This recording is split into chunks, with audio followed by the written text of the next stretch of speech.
Uh, Now in this video we're gonna see how to reboot or start the boot application. We're gonna restart. We're gonna go advanced and start boot application. Hit next and hit start boot application.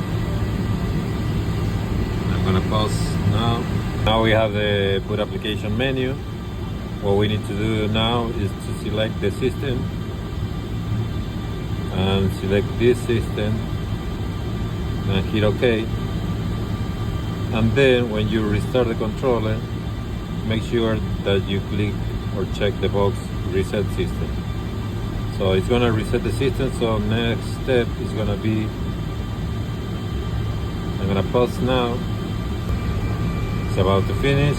So now we have this common error that the port COM1 has an issue, but let's keep rolling. So now we don't have any program, so the next step is gonna be to load the program, and you see we don't have any, no either the old version. So let's hit cancel. And we're gonna go to program editor. We're gonna load a program, but again doesn't exist.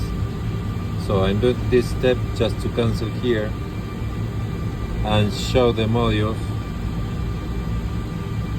And here in file, I'm gonna load the module.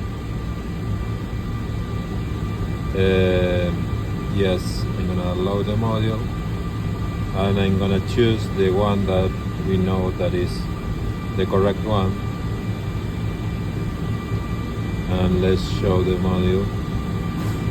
Okay, so now let's go back and we are gonna zoom in and we are gonna go to the main, and there you go. Okay, that's the step. If you reset the controller, you always need to do that step in order to select the module instead of the loading the program. Okay.